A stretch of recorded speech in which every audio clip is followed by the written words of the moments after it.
Hey, this is the Prepper King here. Want to do a tutorial on grid down lighting. When the power goes out, you're going to need light. There's different ways to light your house. First thing you don't want to do is be scurrying around to get light when the power does go out at night. So I would recommend battery operated lanterns and a flashlight. I would keep a high-powered flashlight in your kitchen readily available so you can grab it at any time to get your other grid down lighting in order. They are really good. I don't like the light that comes off a lot of them. It's a white light, very kind of generic. I just don't like it very much. But they come in handy. The thing about batteries, they go dead and you have to recharge them. They do have ones with a crank on it, and you crank it and you don't need the batteries. I have a few of those, but I prefer other ways of lighting besides electrical. They also have the solar where you put them outside, recharges, but then it really drains the batteries fast. You have to keep putting them outside in the sun. They become very unpractical. I know that when the power went out on me and I had used these, the batteries would run down pretty fast. I mean, in a few hours you could tell that they were losing power. Not all, but in general, yes.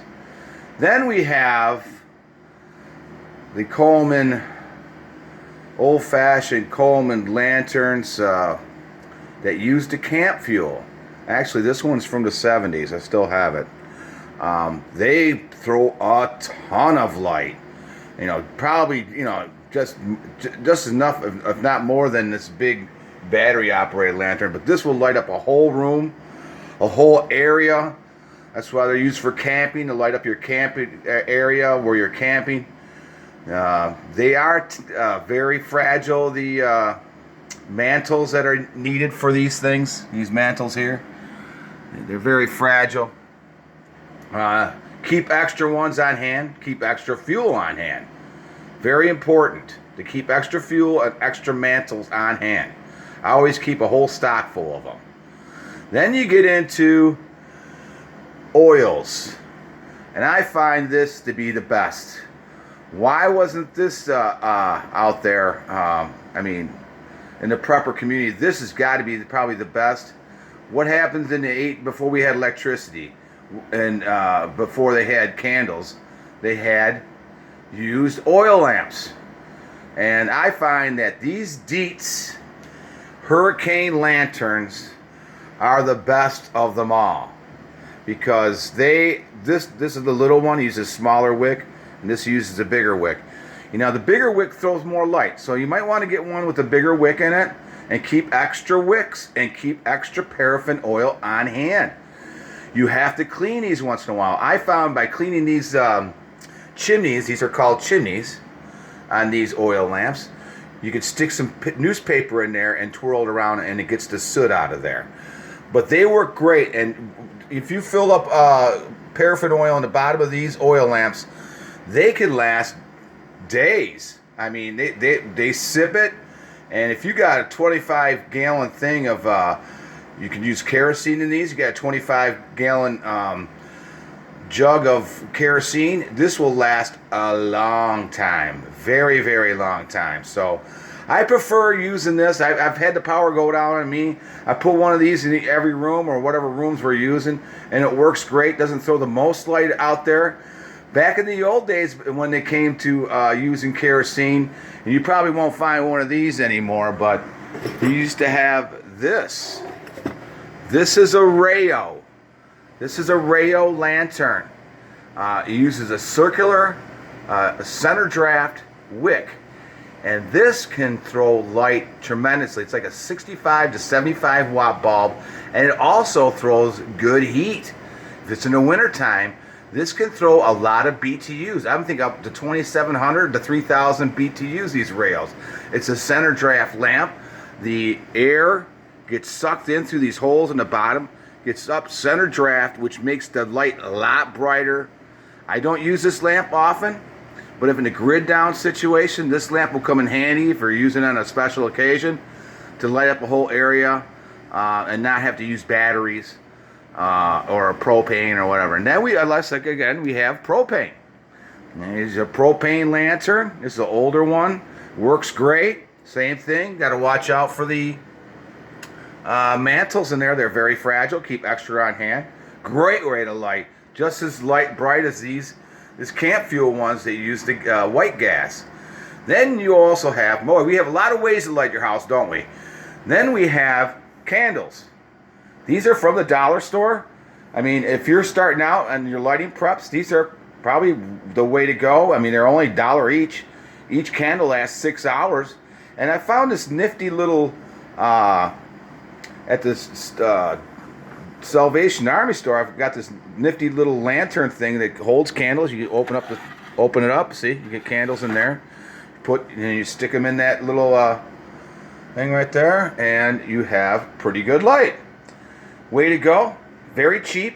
Hey, you get 6 candles for $1. You can use tea lights also. Put a tea light in there. Tea lights are really cheap. Don't throw the most light.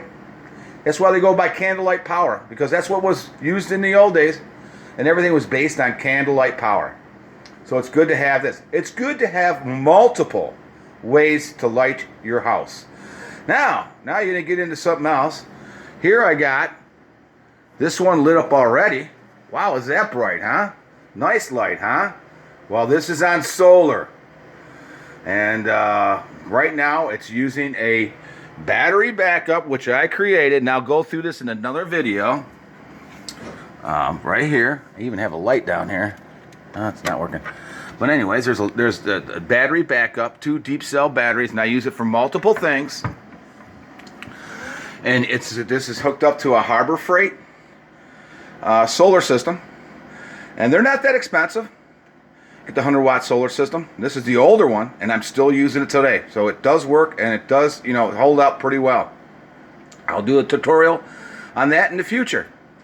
Also, it comes with these nifty little lamps like this. You turn these switches on, and I already got them hooked up to whereas, hey, look, wouldn't that be nice coming down and turning that on, and then you have this light here.